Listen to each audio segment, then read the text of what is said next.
नमस्कार मित्रांनो, परत एकदा तुम्हा सर्वांचं स्वागत आहे आपल्या दास ऑफिसर अकॅडमी मध्ये। लेटेस्ट भरती आपली तलाठी होणार आहे, लगेच येणार आहे तलाठी भरती। त्या संबंधी न्यू अपडेट काय आहे ते सगळं आपण या व्हिडिओमध्ये बघणार आहोत। 30 एप्रिल 2026 चे लेटर आहे जे गव्हर्नमेंट महाराष्ट्र शासनाने डायरेक्ट पाठवलेलं आहे विभागीय आयुक्त आणि जिल्हाधिकारी यांना।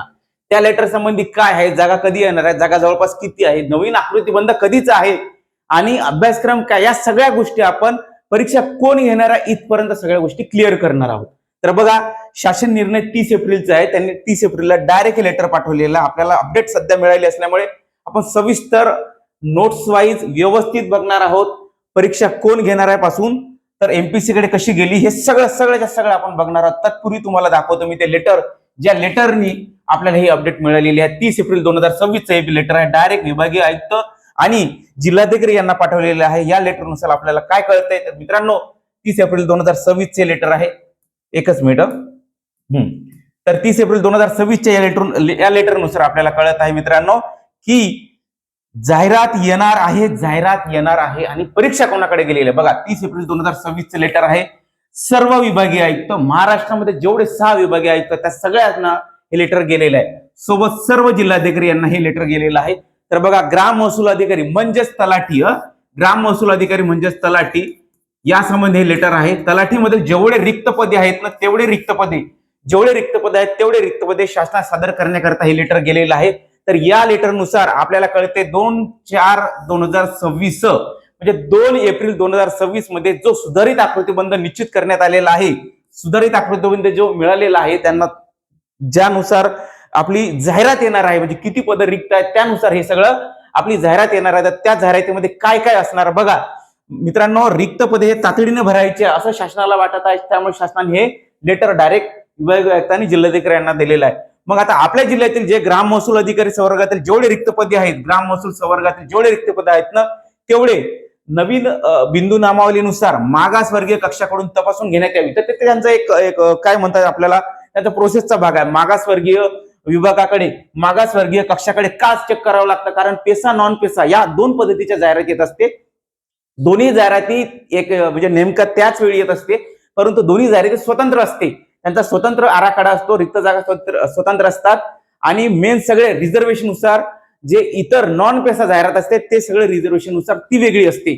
तर त्यामुळे ग्राम महसूल अधिकारी याची जाहिरात काढायची म्हटलं तर मागासवर्गीय कक्षाकडे तपासून घ्यायची आहे। तुमचा जिल्हा जर पेसामध्ये येत असेल तर त्या पेसा जिल्ह्यामध्ये पेसा असलेली जाहिरात आणि नॉन पेसा असलेली जाहिरात अशा 2 पद्धतीच्या जाहिरात येणार आहेत। तर बघा, तर पेसा व बिगर पेसा क्षेत्र लागू आहे त्या जिल्ह्यामध्ये पेसा व बिगर पेसा क्षेत्राचे मागणी पत्र व उर्वरित जिल्ह्यामध्ये एकूण रिक्त पदाचे, समजा आता जवळपास 13 जिल्हे आहे, 13 जिल्ह्यामध्ये पेसा कायदा लागू आहे। तर या पेसा कायद्यानुसार, पेसा कायदा 1996 चा आहे मित्रांनो, 1996 चा। तर या कायद्यानुसार वेगवेगळी जाहिरात येते असते आपल्या तलाठीसाठी। तर तेच बघा, 13 सोडलेले इतर सर्व जिल्ह्यामध्ये जवळपास म्हणजे बिगर पेसा जाहिराती डायरेक्ट येत असते। तर त्या सगळ्यांनी काय करायचं आहे, महाराष्ट्र लोकसेवा आयोगास मागणी पत्र सादर करायचे। कोणाला? महाराष्ट्र लोकसेवा आयोगास। तर बघा, महाराष्ट्र लोकसेवा आयोगास मागणी पत्र सादर करायचे आहे। तर मग आता जिल्हाधिकारी कोणाला मागणी पत्र पाठवणार आहे, जिल्हाधिकारी पाठवणार आहे डायरेक्ट विभागीय आयुक्ताला। विभागीय आयुक्त पाठवतील महाराष्ट्र लोकसेवा आयोगासाठी सादर करायचे आहेत, त्यामुळे ते डायरेक्ट पाठवतील शासनाला, एमपीसी ला पाठवणार नाही। विभागीय आयुक्त कोणाला पाठवेल? शासनाला पाठवेल, शासन पाठवेल एमपीसी ला। अशा पद्धतीने मागणी पत्र जाणार आहे मित्रांनो एमपीसी कडे। समजलं आता? एमपीसी नंतर जाहिरात काढणार आहे। आता बघा, आपली जाहिरात कोण काढणार आहे? एमपीसी काढणार आहे। कोण काढणार आहे? एमपीसी। तत्पूर्वी आता आपलं बघा प्रोसेस काय आहे, आपले जे जिल्हाधिकारी आहे, कलेक्टर आहे, हे सगळे जिल्हाधिकारी काय करतात, जेवढे मागणी पत्र आहे शासनाच्या कार्यालयामध्ये महसूल अधिकारी म्हणजेच तलाठी म्हणून जेवढे रिक्त पद आहे, जे 2 एप्रिल 2026 च्या बिंदू नामावली किंवा मंजूर झालेल्या आकृतीबंधानुसार जेवढे रिक्त पदे आहे तर ते सगळे कोणाला पाठवणार? हे विभागीय आयुक्तांना। कोणाला पाठवणार? विभागीय आयुक्ताला। आयुक्त म्हणजे कमिशनर, विभागीय आयुक्ताला पाठवणार। आता महाराष्ट्र राज्यामध्ये आपल्या जवळपास 6 विभागीय आयुक्त आहे, 6 विभागीय विभाग आहे। तर त्या विभागामध्ये हे सगळे आयुक्त आहेत। नंतर जिल्हाधिकारी पाठवणार विभागीय आयुक्तांना हे सगळे मागणी पत्र। हे मागणी पत्र आयुक्त काय करेल? पाठवेल शासनाला. कोणाला पाठवेल? शासनाला. शासन काय करेल मग मित्रांनो? शासन पाठवेल MPC ला. लगेच आपली जाहिरात येऊन जाईल. इथे MPC कडे गेले की MPC नंतर लगेच आपली जाहिरात प्रसारित होईल, जाहीर होईल. त्यानुसार त्या नोटिफिकेशन नुसार किती जागा आहे किती नाही हे सगळं आपल्याला कळणार आहे. ठीक आहे. अशा पद्धतीने ही जाहिरातीची लेटेस्ट अपडेट आहे मित्रांनो. बघा आता तुम्हाला अजून सविस्तर पद्धतीने समजून सांगतो. थोडक्यात तुम्हाला समजून सांगण्याचा प्रयत्न झालेला आहे. आता बघा हे ग्राम महसूल अधिकारी रिक्त पद भरण्याबाबत आता तुम्हाला जसं समजून सांगितलं तसंच हे सगळं लेटरची माहिती आहे. तर 30 एप्रिलचं लेटर आहे. तर या लेटरनुसार आपल्याला कळत आहे. अगोदर तुम्हाला टाइमलाईन दिलेली आहे ते दाखवतो. टाइमलाईन काय दिलेली आहे तर बघा टाइमलाईन या लेटरनुसार तुम्हाला कळतंय की 8 मे पर्यंत कोणत्याही परिस्थितीमध्ये बघा इथं मी थोडी तुम्हाला इथे मार्क करून देतो कारण हे एवढं अर्जंट आहे मित्रांनो.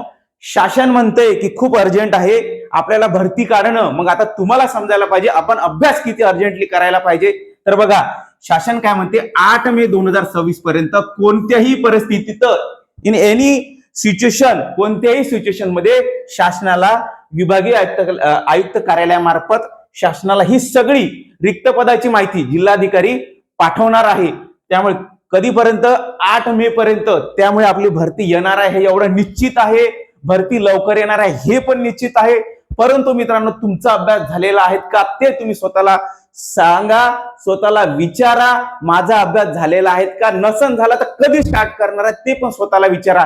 कारण काय होतं मागच्या वेळेस पण भरती आली निघून गेली.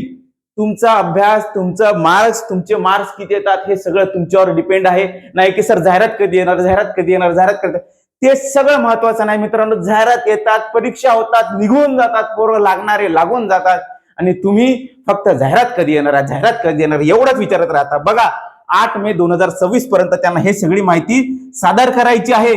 त्यामुळे हे काही असं म्हणजे एकदम काही तुम्ही काय म्हणताय आपल्याला लग्नाचा सीझन आहे एकदम असे लेजी सारखे राहू नका. अलर्ट व्हा, बी अलर्ट. ही जागा तुम्हाला मिळवायचीच आहे मित्रांनो. ही जागा मिळवायची असल्याने तुम्हाला अभ्यास पण त्या तेवढ्याच पद्धतीने करायचा आहे. कारण तलाठी भरती आता बघा मागच्या 2023-24 ला आली. परत आता कधी येत आहे? 3 वर्षाने येत आहे. परत अशी संधी मिळणार नाही. वय निघून जात आहे, लग्नाचं वय आलेलं आहे, काहींचं लग्नाचं वय निघून गेलेलं आहे. तरी पण ही सुवर्ण संधी आता आपल्या हातातून जाऊ द्यायची नाही मित्रांनो.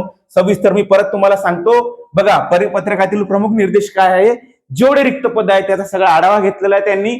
मागणी पत्र सादर करायचंय कोणाला? लोकसेवा आयोगाला. कोण सादर करणार आहे? शासन. आता हे सगळं डेटा कोणाकडून कलेक्ट करणार आहे? कलेक्टर कडून. कोण? विभागीय आयुक्त. विभागीय आयुक्त कोणाला पाठवणार आहे? शासनाला. हे सगळं मी इथं सांगितलेलं आहे. विहित मुदत इथं कार्यवाही जवळपास 8 मे पर्यंत ही सगळी कार्यवाही करायची आहे. कधीपर्यंत? 8 मे पर्यंत ही सगळी कार्यवाही करायची आहे मित्रांनो. बघा 8 मे 2025 पर्यंत ही सगळी कार्यवाही करायची आहे. त्यामुळे तुम्हाला सिरियसनेस आणायचं आहे. मर्यादाकारी भरती प्रक्रिया आहे त्यामुळे याला मर्यादा लागलेली आहे की 8 तारखेपर्यंत तुम्हाला कोण्या इन एनी सिच्युएशन मध्ये सगळ्या रिक्त जागा पाठवायच्या, लवकर भरती करायची आहे. ठीक आहे. ग्राम महसूल अधिकारी म्हणजेच तलाठी. तर तलाठीचे काय भूमिका आहे तर बघा तलाठीची भूमिका आहे जे अभिलेख आहे त्याची देखभाल करणे, फेरफार नोंदी 7/12 या सगळ्या गोष्टी, उतारे आणि इतर महत्वपूर्ण कागदपत्रे तयार करणे, अपडेट करणे आणि ज्याला पाहिजे त्याला देणे, हे सगळं त्याचा सही शिक्क्यानुशी होत असते. तर बघा हे नोंदणी म्हणजे जवळपास आता ग्रामीण भागातले आहे त्यामुळे तुम्हाला ग्राम महसूल अधिकारी म्हणजे तलाठीचे कार्य माहितच आहे. नसेल माहित तर बघा हे वाचून घ्या, सगळं कळून जाईल. ठीक आहे. जो महसूल अधिकाऱ्यातला म्हणजे महसूल डिपार्टमेंट मधला हा सर्वात खालचा अधिकारी आहे असं म्हटलं तरी चालेल. त्याच्या खाली कोण आहे? कोतवाल. ठीक आहे. रिक्त पदामुळे होणारे परिणाम. तर रिक्त पदामुळे काय होणार आहे? सेवा विलंब होणार आहे. म्हणजे शासनाला सेवा पोहोचवण्यासाठी विलंब होणार आहे. कोणासाठी सेवा पोहोचवणार आहे? ते जनतेला सेवा पोहोचवणार आहे. हे शासन कोणामार्फत? तलाठ्यामार्फत. त्यामुळे सेवा पोहोचवण्यास विलंब होणार आहे. कृषी कर्जावर परिणाम पडणार आहे. शेतकऱ्यावर परिणाम पडणार आहे. कारण शेतकऱ्याला व्यवस्थित जर डॉक्युमेंट्स मिळाले नाही, त्यांच्या नोंदी व्यवस्थित घेतल्या नाही, त्यांचा काय म्हणतात आपल्याला सर्वे पंचनामा व्यवस्थित झाला नाही, शेतकऱ्यापर्यंत सेवा सरकारला पोहोचवता येणार नाही. त्यामुळे कृषी कर्जावर सुद्धा परिणाम होणार आहे. कारण जर कृषी कर्ज व्यवस्थित गेलं नाही शेतकऱ्यापर्यंत, जर तलाठीच नसला, तलाठीने व्यवस्थित जर अपडेट गव्हर्नमेंट पर्यंत पोहोचवले नाही, तर कृषी कर्ज सुद्धा देण्यास अडचण येऊ शकते. ठीक आहे, महसूल वसुलीवर परिणाम होणार आहे, महसूल वसुली करण्यासाठी सुद्धा परिणाम होणार आहे. सध्या तरी कर लागत नाही, तरी पण जमीन व्यवहारावरील समस्या, ते खरेदी विक्री जमिनीची, त्यावर सुद्धा समस्या निर्माण होणार आहे. कोणाला शेतीची खरेदी करावी लागते, कोणाला विक्री करावी लागते, कोणाला प्लॉटची, तर ह्या सगळ्या गोष्टीवर परिणाम होणार आहे. बघा, एमपीसी तुमची परीक्षा घेणार आहे, त्यामुळे पारदर्शकपणे सगळी परीक्षा होणार आहेत. तर बघा, महाराष्ट्र लोकसेवा आयोगाची काय भूमिका आहे, तर ते महाराष्ट्र लोकसेवा आयोग काय करतात, आता सरळ सेवा पद्धतीने भरती आयोजित होणार आहे जवळपास. म्हणजे डायरेक्ट एकदा फॉर्म भरला, परीक्षा झाली, लगेच काय म्हणतात आपल्याला मेरिट लिस्ट लागली, याला म्हणतात सरळ सेवा. आणि पूर्व मुख्य मुलाखत याला म्हणतात जे राज्यसेवा आहे, किंवा आपल्याला असं म्हणता येईल आपल्याला कंबाईन आहे, किंवा एमपीसी आतापर्यंत जेवढ्या एक्झाम आयोजित करत होती तेवढ्या सारा प्री मेन्स इंटरव्ह्यू या पद्धतीने आयोजित करत होती, परंतु आता सरळ सेवा पद्धतीने आयोजित करण्याचा एक त्यांचा मानस आहे असं आपल्याला समजत आहे सध्या तरी, सध्याच्या सूत्रानुसार. ठीक आहे, बाकी एमपीसी नोटिफिकेशन जाहीर करणार आहे, त्यानुसार आपल्याला सगळं पाहायला मिळणार आहे. ठीक आहे, तर उमेदवारांसाठी एक सुरक्षित काय म्हणतात आपल्याला करिअर बनवण्याची एक चांगली संधी मिळणार आहे या तलाठी भरती माध्यमातून. तर मागणी पत्र सादर करायचे आहे एमपीसीला, त्यानंतर एमपीसी जाहिरात काढणार आहे, त्यानंतर लेखी कौशल्य चाचणी होणार आहे, त्यानंतर अंतिम निवड व नियुक्ती होणार आहे. डायरेक्ट तुम्हाला ही सगळी नोकरी मिळणार आहे. काय आता इथपर्यंत आहे, आता प्रोसेस काय आहे, इथपर्यंत आहे. मागणी पत्र सादर करायचं आहे. हे मागणी पत्र कुठे जाणार आहे तुम्हाला मी वारंवार सांगतो मित्रांनो. आता भरती प्रोसेस कशी समजायची आहे तेच बघा. मागणी पत्र जाणार आहे एमपीसी कडे, एमपीसी जाहिरात व अर्ज लगेच कलेक्ट करणार आहे, मग लगेच जाहिरात अर्ज मिळाल्यानंतर लेखी परीक्षा होणार आहे तुमची. लेखी परीक्षा म्हणजे ऑब्जेक्टिव्ह टाईप लेखी परीक्षा राहणार आहे, नंतर डायरेक्ट अंतिम निवड व यादी लागणार आहे. ठीक आहे मित्रांनो, अशा पद्धतीने ही सगळी भरती प्रोसेस आयोजित होणार आहे. ठीक आहे, नवीन पद्धतीनुसार काय येणार आहे ते सगळे आपण परत तुम्हाला लेटेस्ट अपडेट देत राहू, पण त्यासाठी तुम्ही सबस्क्राईब करा, चॅनल सबस्क्राईब करा, डायरेक्ट तुमच्यापर्यंत अपडेट येत राहतील. ठीक आहे, हे बघा, शासन आदेशातील प्रमुख संदर्भ काय आहेत ते सगळं मी इथं जोडलेले आहे.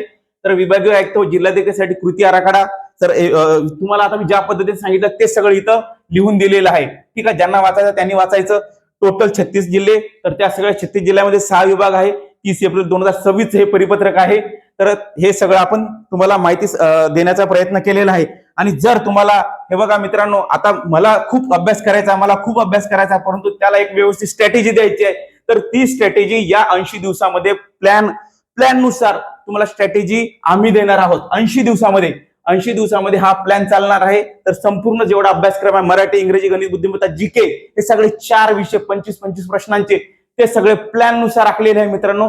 त्या सगळ्या प्लॅन नुसार तुम्हाला प्रत्येक दिवशी एक टॉपिक, त्यावर टेस्ट, आणि प्रत्येक 5 दिवसानंतर रिव्हिजन टेस्ट सुद्धा मिळणार आहे. तुम्हाला काय मिळणार, प्रत्येक दिवशी एक टॉपिक मिळणार आहे, म्हणजे टार्गेट मिळणार आहे. त्या टार्गेटवर तुम्हाला नोट्स पण कदाचित मिळू शकते जर आपल्याला गरजेची वाटली तर.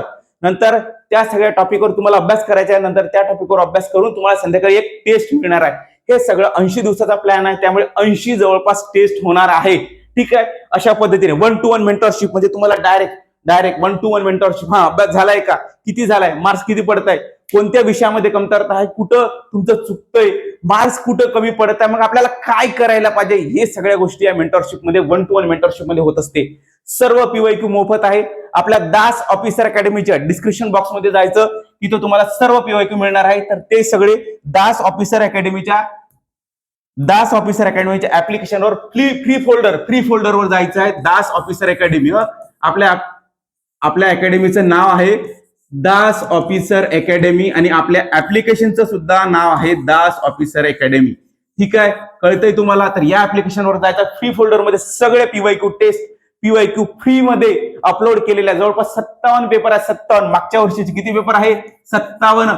ते सगळे 57 पेपर तुम्हाला फ्री फोल्डर मध्ये आपल्या ऍप्लिकेशनच्या अपलोड केलेले आहेत. तुम्हाला कुठं बघायचं आहे, डिस्क्रिप्शन बॉक्स मध्ये बघायचं आहे हे सगळे. ठीक आहे, तर तुम्हाला सर्व पीवायक्यू मोफत आहे. पीवायक्यू आधारित टेस्ट पण आहेत, अभ्यासात सातत्य, शिस्त आणि रोजच्या टेस्टने सिलेक्शनच्या जवळ हे सगळं घेऊन जाणार आहे.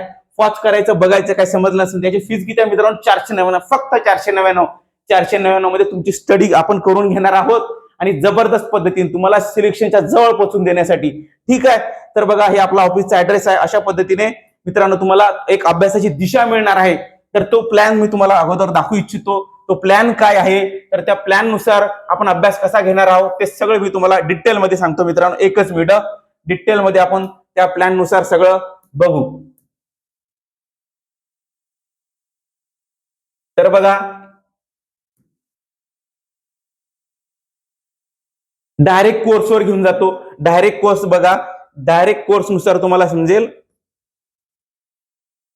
की हे नेमकं मास्तर काय बोलत आहे, मला फायदा आहेत की नाही आता तुम्हाला लगेच कळून जातील. बघा, आपलं आपलं ऍप्लिकेशन कोणतं आहे, दास ऑफिसर अकॅडमी आपलं ऍप्लिकेशन आहे. त्या ऍप्लिकेशनवर जायचं आहे तुम्हाला.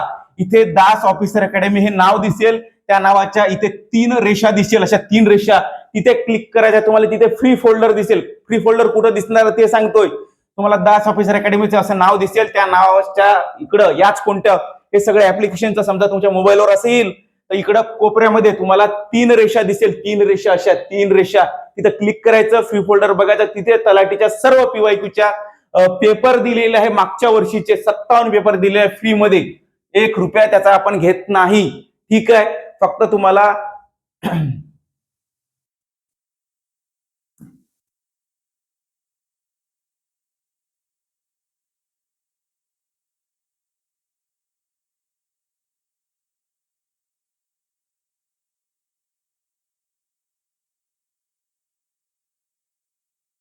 एकच minute DIY. Okay okay okay, ठीक आहे. क्लास प्लस DIY आलोय आपण. हे बघा आपला कोर्स, त्या कोर्स नुसार आपल्याला हे बघा आपल्याकडे जवळपास सगळे कोर्स आहे मित्रांनो. कृषी सेवक असो, ग्रामसेवक असो, मापसू भरती असो, सगळेच्या सगळे कोर्स आपण इथे अवेलेबल करून दिलेले आहे. या तलाठी भरतीचा कोर्स आहे आपला. सगळं इथं व्यवस्थित दिलेलं आहे. तलाठी भरतीच्या कोर्स डिस्क्रिप्शन मध्ये सगळं तुम्हाला दिलेलं आहे. 80 दिवसाचा मास्टर प्लॅन. आता बघा, यामध्ये तुम्हाला हा सगळा प्लॅन मी तुम्हाला दाखवतोय. तर या प्लॅन नुसार आपण सगळं जाणार आहोत. बघा, हा 80 दिवसाचा मास्टर प्लॅन आहे. इथे सगळ्याच्या सगळं तुम्हाला बाय डिटेल आपण देण्याचा प्रयत्न केलेला आहे. जिंकायचं स्वतःसाठीच आहे, दुसऱ्यासाठी जिंकायचं नाही. मला असं करायचं, मला तसं करायचं, ते तुम्ही पाच बसा, परंतु तुम्हाला नोकरी लावून देणं हे दास ऑफिसर अकॅडमीचं मुख्य ध्येय आहे. पहिला दिवस आला तुम्हाला मराठी विरुद्ध मराठीचे जे समानार्थी विरुद्धार्थी शब्द आहेत ते सगळे वाचायचे आहे. तर दिवस दुसरा आला म्हणी व वाक्यप्रचार वाचायचे आहे. हे बघा, दिवस चौथा आला नाम सर्वनाम विशेषण हे सगळं वाचायचं आहे. 5वा आला अलंकार वाचायचा आहे. 6वा आला वाक्यरचना प्रकार वाचायचा आहे. अशा पद्धतीने नंतर लगेच तुमचं काय येणार आहे, रिव्हिजन 7व्या दिवशी. 7 दिवस झाले लगेच रिव्हिजन. बघा, अशा पद्धतीने आपलं सगळं व्यवस्थित उतारे, क्लोज टेस्ट सगळं आपण कव्हर करून देण्याचा प्रयत्न केलेला आहे. बघा, हे इंग्रजीचं चालू झालं, लगेच इंग्रजीचं झालं की लगेच मग आपलं सामान्य ज्ञान, महाराष्ट्राचा इतिहास, आपण सगळं डे बाय डे सगळ्याच्या सगळं आपण कव्हर करून देण्याचा प्रयत्न केलेला आहे. किती 80 दिवसामध्ये गणित बुद्धिमत्ता लागलं. 80 दिवसामध्ये तुमचं सगळ्याच्या सगळं कव्हर करून देण्याचा प्रयत्न आहे. अशा पद्धतीने तो 80 दिवसाचा मास्टर प्लॅन व्यवस्थित स्टडी करायचा असेल, सिरियसनेस असेल तरच यायचं इथं. ठीक आहे, थांबतो मित्रांनो, धन्यवाद.